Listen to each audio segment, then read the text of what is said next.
Hello friends, life on earth channel में आपका स्वागत है। तो हम आज अलंकार पढ़ेंगे जो कि उच्च शिक्षा के क्षेत्र में महत्वपूर्ण है, जैसे कि ग्रेजुएशन, पोस्ट ग्रेजुएशन एवं प्रतियोगी परीक्षाओं के लिए महत्वपूर्ण है। बीपीएससी, टीआर 4 एवं टेट, एमपी टेट सभी जगह ये महत्वपूर्ण है। तो हम अलंकार विस्तृत रूप से पढ़ेंगे, इसमें कुछ भी बचा हुआ नहीं रहेगा। तो हम देखते हैं, समझकर संपूर्ण अलंकार पढ़ेंगे। तो देखते हैं दोस्तों, अलंकार का अर्थ। तो अलंकार का अर्थ क्या है? अलंकार का अर्थ है आभूषण या श्रृंगार। अतः काव्य के अंग आभूषण अर्थात सौंदर्य वर्धक गुण अलंकार कहलाते हैं। अलंकार स्वयं सौंदर्य नहीं होते, वे काव्य से सौंदर्य को बढ़ाने वाले सहायक तत्व होते हैं। अलंकारों के योग से काव्य मनोहारी बन जाता है। अलंकारों के भेद काव्य में शब्द और अर्थ दोनों बराबर सत्ता रहते हैं। अतः कहीं शब्द प्रयोग के कारण चमत्कार उत्पन्न होता है तो वहीं शब्दालंकार होते हैं। उसके लिए विपरीत जहाँ अर्थ के कारण काव्य में आकर्षण आता है वहाँ अलंकार होते हैं। उदाहरण: तरनी तनुजा तट तमाल, तरुवर बहु छाए, काली घटा का घमंड घटा। तो इन दोनों उदाहरणों में विशेष व्यंजनों के प्रयोग से काव्य में सौंदर्य उत्पन्न हुआ है। यदि पहले उदाहरण में तरनी की बजाय उसका पर्यायवाची सूर्य और तनुजा की बजाय उसका पर्यायवाची पुत्री, तट की जगह उसका पर्यायवाची किनारा रख दे तो काव्य का सारा चमत्कार जाता रहेगा। यदि इसी भांति दूसरे उदाहरण में घटा की पुनरावृत्ति से ही काव्य में सौंदर्य है, यदि इनकी जगह इसका कोई अन्य पर्यायवाची रख दिया जाए तो सौंदर्य समाप्त हो जाएगा। आशय है कि दोनों उदाहरणों में शब्दों के कारण सौंदर्य है, अतः इनमें शब्दालंकार। अब अन्य उदाहरण देखिए। तो तब तो बहता समय शिला सा जम जाएगा, सिंधु सा विस्तृत और अथाह। इन दोनों उदाहरणों में शिला सा तथा सिंधु सा के अर्थ का के कारण चमत्कार उत्पन्न हुआ है। यदि उनके स्थान का क्रमशः चट्टान तथा सागर शब्द रख दिए जाए तो भी अर्थ में अधिक अंतर नहीं आएगा, इसलिए यहाँ अर्थालंकार का प्रयोग हुआ है। और शब्दों में पाए जाने वाले अलंकार अनेक होते हैं। शब्दालंकार में शब्दों में पाए जाने वाले अलंकार अनेक होते हैं। उनमें से कुछ प्रमुख अलंकार इस प्रकार है। अनुप्रास: जहाँ व्यंजनों की आवृत्ति के कारण काव्य में चमत्कार उत्पन्न होता है वहाँ अनुप्रास अलंकार होता है। उदाहरण: रघुपति राघव राजा राम, तरनी तनुजा तट तमाल। अनुप्रास में देखिए, जहाँ व्यंजनों की आवृत्ति के कारण काव्य में चमत्कार उत्पन्न होता है वहाँ अनुप्रास अलंकार होता है। तो रघुपति राघव राजा राम, तरनी तनुजा तट तमाल, तरुवर बहु छाए। तो दोस्तों देखते हैं अनुप्रास। कितनी भी हम पढ़ लेते हैं लेकिन कन्फ्यूजन होती है एग्जाम में। तो ये ध्यान रखना है कि अनुप्रास में क्या विशेषता है। व्यंजनों की आवृत्ति बार बार होती है काव्य में। जैसे कि देखिए, तरनी तनुजा, त से तरनी तनुजा, तट त इसमें व्यंजन बार बार आया है। तरुवर बहु छाए, ये रघुपति राघव राजा राम, र का उच्चारण बार बार हुआ है तो इसमें व्यंजन बार बार हुआ, आवृत्ति हुई है, तो इसलिए अनुप्रास अलंकार होगा। तो ये बिल्कुल ध्यान रखेंगे।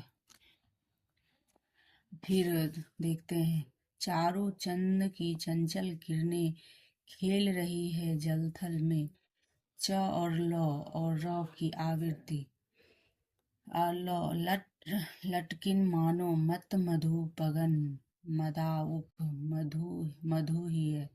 मधु ही पिए, ल और म की आवृत्ति हुई है के ल की आवृत्ति हुई है। और ध्यातव्य है कि व्यंजनों की आवृत्ति में भी कोई नियम होना चाहिए, या तो वे शब्द के आरंभ में आवृत्ति करें या मध्य में या अंत में। कुछ अन्य उदाहरण देखिए, कल कानन कुंडल मोर पंख उड़ पे बनमाला विराजित है, कंकन किंकिन नुपुर धुनी धुन सुनी। तो इसमें देखिए बार बार व्यंजनों का पुनरावृत्ति हो रहा है, इसमें भी बार बार पुनरावृत्ति हो रहा है, कंकन किंकिन नुपुर धुनी सुनी। तो यमक में क्या होगा, वही शब्द यमक में है कि यमक वह शब्द जो पुनि पुनि पड़े, अर्थ भिन्न भिन्न ही भिन्न है। यमक में जो 2 बार पुनरावृत्ति होगी, जैसे कि पुनि पुनि, तो इसमें अर्थ भिन्न होगा, जैसे एक ही शब्द का 2 अर्थ होगा। तो देखिए, जहाँ पर एक शब्द बार बार आए किंतु उसका अर्थ बदल जाए, वहाँ यमक अलंकार कहा होता है। उदाहरण, जहाँ शब्द की आवृत्ति को किंतु शब्द के अर्थ भिन्न भिन्न हो, काली घटा का घमंड घटा, यहाँ घटा शब्द दोनों बार भिन्न अर्थ में प्रयुक्त हुआ है, पहली बार बादलों के जमघट के लिए तथा दूसरी बार कम हुआ है के लिए, अतः यहाँ यमक अलंकार है। तो देखते हैं दोस्तों, काली घटा का घमंड घटा, तो शब्द दोनों बार भिन्न भिन्न है, प्रयुक्त हुआ है, पहली बार बादलों के जमघट को घटा बोला गया है और दूसरी बार कम हुआ के लिए यहाँ का अलंकार यमक अलंकार का बोला जाता है। और 3 बेर खाती थी 3 बेर खाती है, मीन्स 3 बेर तो बेर फल है, 3 बेर खाती है, 3 बार बेर मीन्स 3 बार एक हुआ, और एक 3 बेर खाती है, एक फल खाती है। तो यहाँ प्रथम बेर फल है और द्वितीय बेर का अर्थ 3 बार है। तो कनक कनक से तेसो गुनी मादकता अधिकार, ये खाए बोराए नर और वो पाए बोराए। तो यहाँ पहले कनक का अर्थ होगा सोना और दूसरी कनक का अर्थ धतूरा। कनक शब्द की आवृत्ति होने के कारण यमक अलंकार है। तो दोस्तों, इस प्रकार देखा यमक अलंकार की विशेषता क्या है कि 2 शब्द यदि एक जैसा आता है तो एक का अर्थ दूसरा होता है और दूसरे का दूसरा अर्थ होता है, मतलब अलग अर्थ होता है। तो श्लेष अलंकार का अर्थ है चिपकना, अतः यहाँ एक शब्द के एक से अधिक अर्थ निकले तो श्लेष अलंकार होता है। जो रहीम गति दीप की कुल कपूत गति सोई, बारे उजियारे करे बढ़े अंधेरो होए। यहाँ बारे के 2 अर्थ है, जलने पर तथा बचपन में। बढ़े के 2 अर्थ है, बड़ा होने पर तथा बुझने पर। तो श्लेष का उदाहरण है, रहीमन पानी राखिए बिन पानी सब सून, पानी गए न उबरे मोती मानुष चून। तो देखते हैं दोस्तों, श्लेष अलंकार की विशेषता क्या है। तो पहले ही बताया गया है कि चिपकना, इसमें शब्द अर्थ में चिपकता है। यहाँ एक शब्द अधिक अर्थ निकले, मतलब एक शब्दों में अधिक अर्थ निकलता है तो उसे श्लेष अलंकार कहा जाता है। तो जो रही गति दीप की कुल कपूत सोई, बारे उजियारे करे बढ़े अंधेरो होए। तो जिस प्रकार दीपक की होती है, ज्यों ज्यों वो बढ़ता जाता है, दीपक जल जल के बढ़ता जाता है तो अंधियारा जलने पर उजाला होते हुए अंधेरा होता है। उसी प्रकार जो कुल कपूत गति, आपका जो कपूत पुत्र होता है वो भी ज्यों ज्यों बढ़ता जाता है बचपन से, तो वो भी अंधेरा करता है।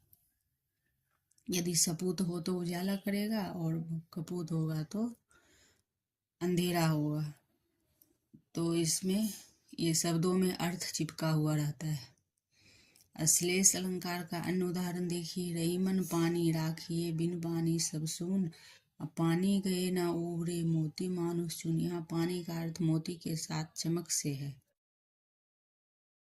और स्वाभिमान से वह चून में जल से है।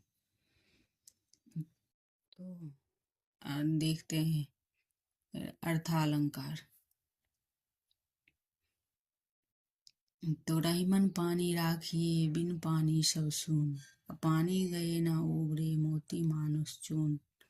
पानी का अर्थ मोती के साथ चमक से है और मनुष्य के साथ उसके स्वाभिमान का है, तो ये ध्यान में रखेंगे। और चून मीन्स जल है। तो अर्थालंकार को लंबी सूची में से कुछ अलंकारों का परिचय निम्नलिखित है। जैसे शब्दालंकार हमने देखा। शब्दालंकार में अनुप्रास, यमक और श्लेष हैं। और अर्थालंकार में देखते हैं। अर्थालंकार में क्या है? अर्थालंकार में लंबी सूची में प्रमुख अलंकारों का है उपमा। जब किसी वस्तु या व्यक्ति की विशेषता दर्शाने के लिए उसकी समानता उस गुण में बढ़ी हुई किसी अन्य वस्तु के व्यक्ति से की जाती है तो उपमा अलंकार होता है। जैसे सीता का मुख चंद्रमा के समान सुंदर है, तो यहाँ सीता का मुख चंद्रमा के समान दिखाया गया है, अतः उपमा अलंकार है। उपमा अलंकार में सा, सी, सम, सरिस, सरीखा, मानिंद आदि शब्द का प्रयोग होता है। उपमा के अंग। उपमा में निम्नलिखित 4 अंग होते हैं: उपमेय, उपमान, पूर्णोपमा और लुप्तोपमा। अब देखते हैं बारी बारी से। उपमा के अंग 4 हैं। तो जिस प्रकार व्यक्ति या वस्तु की समानता की जाती है उसमें उपमेय कहते हैं। जैसे उपयुक्त उदाहरण में सीमा उपमेय है और उपमान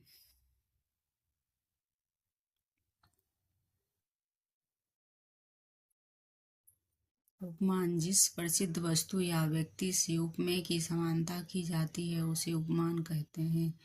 उदाहरण में चंद्रमा उपमान है।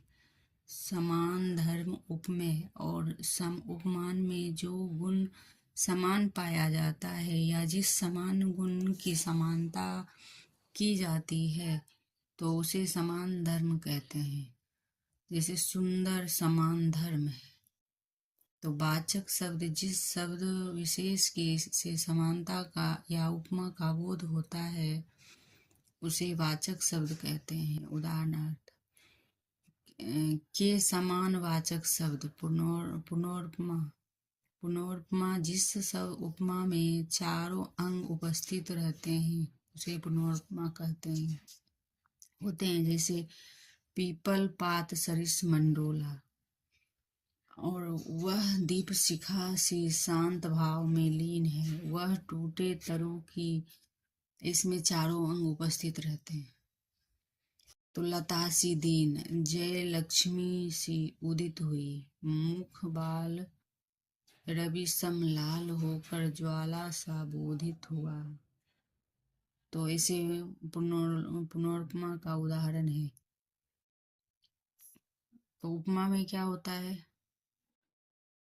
एक ही शब्द में एक ही शब्द होता है, एक ही शब्द में उसकी उपमा की जाती है। इसमें वो जैसे कि पीपर पात सरिस मंडोला, इसमें 4 अंग होते हैं।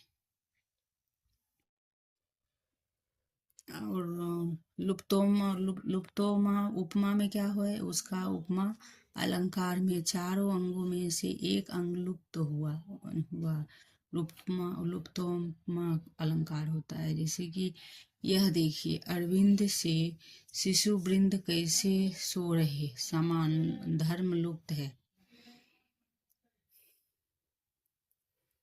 पड़ी थी बिजली सी विकराल, उपमेय लुप्त है। कमल कोमल कर से संप्रीत वाचक शब्द लुप्त है। जहाँ गुण की अत्यंत समानता दर्शाने के लिए उपमेय और उपमान के अधिक भिन्न अभिन्न अर्थात एक कर दिया जाए।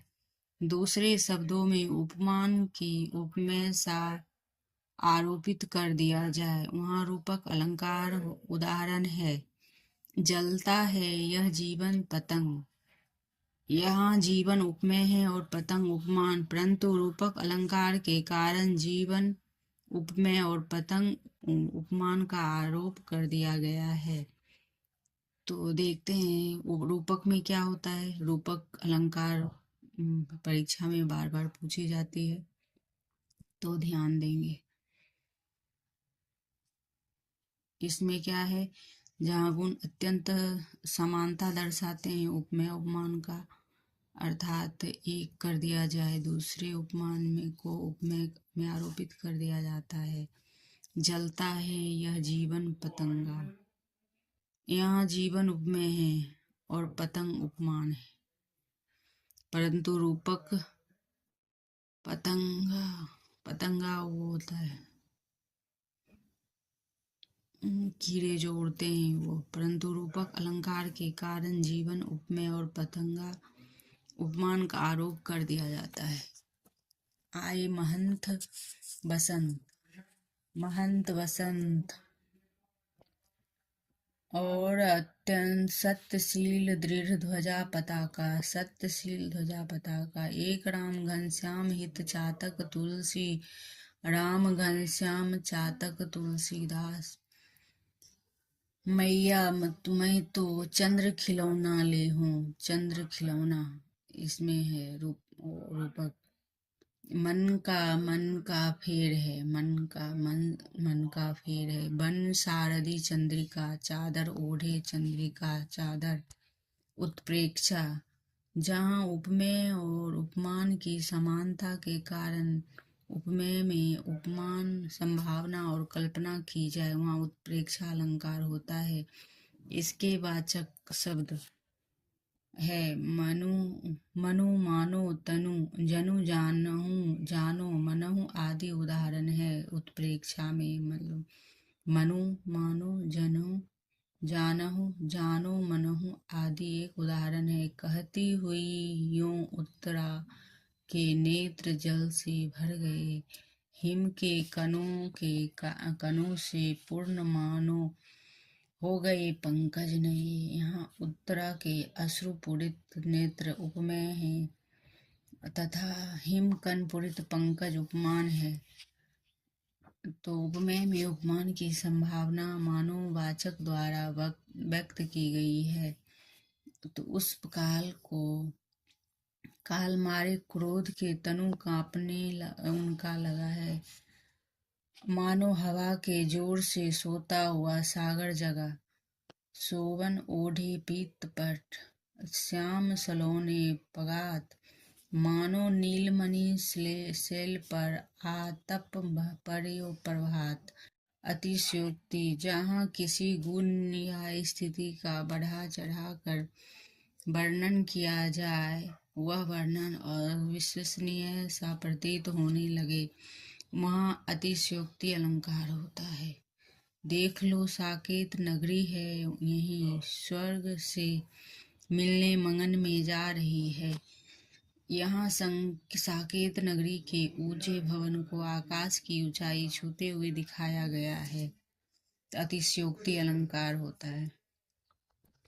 अतिशयोक्ति में क्या बढ़ चढ़ कर उपमा किया जाता है। तो देख लो साकेत नगरी यहाँ स्वर्ग से मिलने मंगन में जा रही है। तो इसमें क्या बढ़ चढ़ कर उपमा किया जा रहा है, इसलिए अतिशयोक्ति है। आगे नदियां पड़ी अपार, राणा ने सोचा इस पार, घोड़ा कैसे उतरे पार, तब चेतक था उस पार। तो स्पष्टीकरण में है, राणा के सोचने भर तक ही घोड़ा चेतक उस पार पहुंच गया, यही अतिशयोक्ति है। कि मतलब बढ़ चढ़ के मन में ध्यान बात आई नहीं कि घोड़ा सोचने मात्र से पहले ही घोड़ा उस पार हो गया राणा साहब के। हनुमान की पूछ में लगन न पाई आग, लगन न पाई आग, लंका सगड़ी जल गई, गए निशाचर भाग। स्पष्टीकरण, पूछ में आग लगने से पहले लंका का जलना अतिशयोक्ति है। तो इस प्रकार अतिशयोक्ति हो। तो कढ़त साथ ही मयान ते, असी रिपु तन ते प्राण। स्पष्टीकरण में मयान से निकलते ही शत्रुओं के प्राणों का निकलना अतिशयोक्ति है। अन्योक्ति में क्या होता है देखते हैं। जहाँ उक्ति के माध्यम से किसी अन्य को कोई बात कही जाए वहाँ नियुक्ति अलंकार कथन होता है। कथन कहीं निशाना नहीं। अनुक्ति में क्या होता है, जहाँ किसी उक्ति के माध्यम से अन्य कोई बात कही जाए, अन्योक्ति होता है। जैसे फूलों के आसपास रहते हैं फिर भी कांटे उदास रहते हैं। तो स्पष्टीकरण में फूल सुख सुविधा या प्रेमिका का प्रतीक है, कांटे दुखी प्राणियों के प्रतीक है। अतः यह सुख से घिरे दुखी प्राणियों को संबोधित किया गया है। उदाहरण, नहीं पराग नहीं मधुर मधु, नहीं विकास यही काल, अली कली ही सो बध्यो, आगे कौन हवाल। तो इसमें कली और भंवरे के माध्यम से नव विवाहित राजा जय सिंह को कर्तव्य निष्ठा की प्रेरणा दी गई है। नहीं पराग नहीं मधु, मधुर मधुर नहीं विकास कहीं काल, यही काल, अली कली सो। ये किसका अन्योक्ति का उदाहरण आ रहा है। इसमें कली और भंवरे के माध्यम से नवविवाहित जय सिंह को कर्तव्य निष्ठा की प्रेरणा दी गई। माली आवत देख करे कलैया करे पुकार, अफूल फूली चुनी लई, काल हमारी बार। माली आवत देख करे कररी कलैया करे पुकार, फूल फूल चुनी लई, काल हमारी बार। यहाँ कलियों के टूटने के बहाने से मनुष्य की नश्वरता का बोध कराया गया है। मानवीकरण, जहाँ जड़ पदार्थ पर मानवीय भावनाओं का आरोप होता है वहाँ मानवीकरण अलंकार होता है। जैसे उष्मा सुनहरे और बरसाती, जय लक्ष्मी सी उदित हुई। यहाँ उषा को सुनहरे तीर बरसाती हुई नायिका के रूप में दिखाया गया है, अतः मानवीय अलंकार है। उदाहरण, लो यह लतिका फिर लड़ लाई, लो यह लतिका भी भर लाई, मधु मुकुल नवल रस गागरी।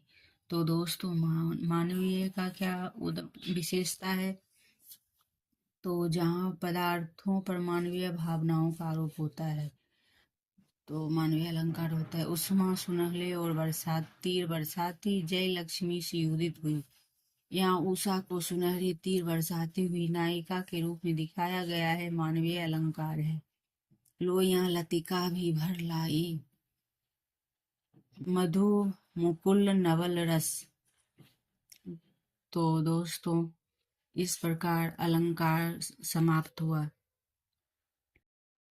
तो दोस्तों यह विस्तार से पढ़ने के लिए हमने विस्तार पूर्वक पढ़ा है अलंकार। इसमें सभी कुछ भी छोटा नहीं है, संपूर्ण अलंकार है। तो इसको आप बार बार देख सकते हैं, देखकर ध्यान से इसको मन में बिठा सकते हैं।